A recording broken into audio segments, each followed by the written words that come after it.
the Northwestern State Demons. Brad Panito, he was the co-defensive coordinator at LSU. He takes over. They were 7-5 last year. 7 on offense, back 9 on defense. Quarterback John Hundley. He's a Louisiana Lafayette transfer, and he will battle Louisville transfer Tyler Wolf for the starting job. And they also bring in another Louisiana Lafayette transfer at wide receiver, Darius Duffy. Duffy had 15.1 yards per catch last season. The question is, that quarterback, you look at Hundley, is going to have to break in a bunch of new wide receivers, a lot of new faces on the receiving corps. So can he do it? Can the receivers step up and play big? Also, the O-line will be a strength. 4 starters return to that offensive line. So he's going to have the luxury of having good blocking up front, a good wall up front to help him break in those new wide receivers. William Griffin, the running back, I think he'll break out this season. He's if you look at his stats last season, he didn't get the ball as much, but he still had really good yards per carry average. As they break in new wide receivers, look for them to turn around, hand that ball off a little bit more. He's going to break out this year. They move from 4-2-5 to a more common 4-3. Second team safety Gary Riggs, he transferred over from Ole Miss, and they got Albert Smith and defenseman Ladell Love, who was a second team All-League selection. Well, I know Coach Quinn, the defensive coordinator Sean Quinn, he loves to use a lot of safeties. So expect to see a lot of rovers, a lot of safeties, a lot of guys that can play linebacker and safety. He loves those guys back there on the defense like that. The defense has some talent, in spots. They have a lot of talent. You look at, Casey Brown, 19 pass breakups. That is insane. That's unheard of usually, but they have some talent. If Quinn can get those guys rolling, get those guys in the right position, I think they'll be fine on defense. Let's move over to the Lions of Southeast Louisiana. Mike Lucas in his third season, 5-7 last year, 8 returning on offense, 5 on defense. Brian Babin, 2,800 yards as a quarterback last year, 25 touchdowns, 7 interceptions, good ratio. Chris Wilson, though, over 50 receptions, 700 yards plus 8 touchdowns for this guy. Problem is they go from 4.5 yards per carry to 2.8. That's tough. They got to find a running back. You want to know if Duckworth is going to be able to carry the load for the running game. But the passing offense is still going to be prolific. That's one thing that's a staple down there in Hammond, Louisiana. They're going to pass the ball all over the state. So that's going to be fine.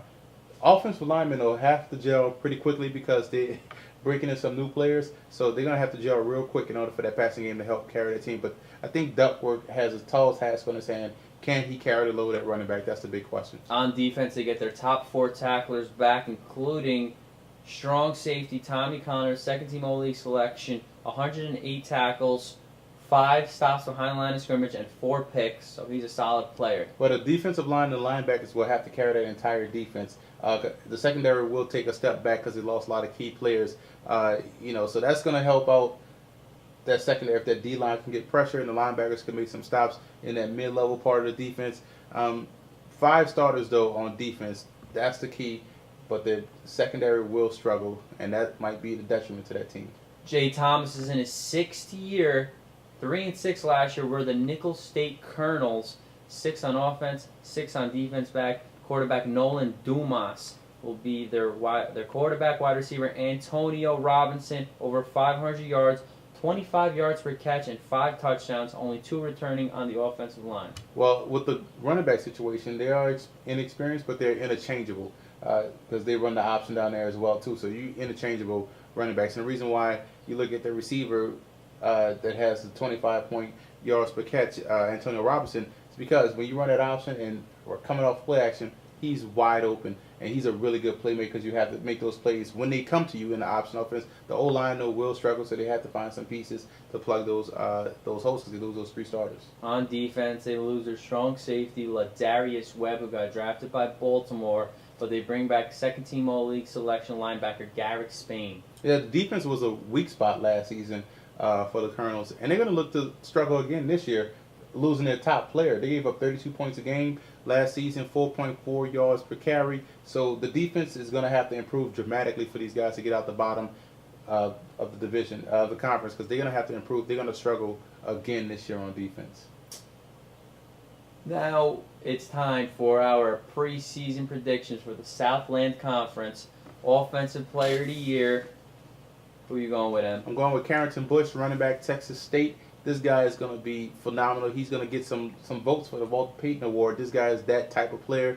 He's a really good playmaker. He can look to play on Sundays in the NFL. You read my mind. When you keep a guy like Meshach Rivas out at wide receiver and you could be the main tailback, he is the real deal. I like Harrington Bush. I agree with you. Defensive player of the year, who are you taking? Jabaro Williams, linebacker, Stephen F. Austin. This guy is a phenomenal tackler, over 132 tackles last season for the Lumberjacks. He's a ferocious linebacker, looks to hit, reminds a lot of people out there in Nacogdoches of another former Lumberjack in Jeremiah Trotter. Very good pick there, but I'm going to go with the defensive end for the Central Arkansas Bears. He won it last year. Larry Hart plays behind the line of scrimmage. He's going to have double-digit sacks for you, and he's going to lead the top team in this conference. As my preseason winner, I'm going to go with the Bears of Central Arkansas. They were 10-2 last season. They're going to get it done, even though they might have a problem at quarterback. I think they're going to run the ball well, and they're going to play defense. Yeah, I think that's what's going to keep McNeese State second place, is that they're looking to replace a lot of guys on defense. So I'm going to go with Central Arkansas as well. McNeese State has a prolific offense, but Central Arkansas has a defense to at least compete with those guys. Plus, while they figure out what's going on at the quarterback position, when you replace a quarterback, the quarterback is going to get better as the season goes on. So that's going to bode well for the Bears. I think the Bears are going to win that division. That's our Southland Conference preview for FCS. For more FCS previews, visit footballgameplan.com/smallcolleges.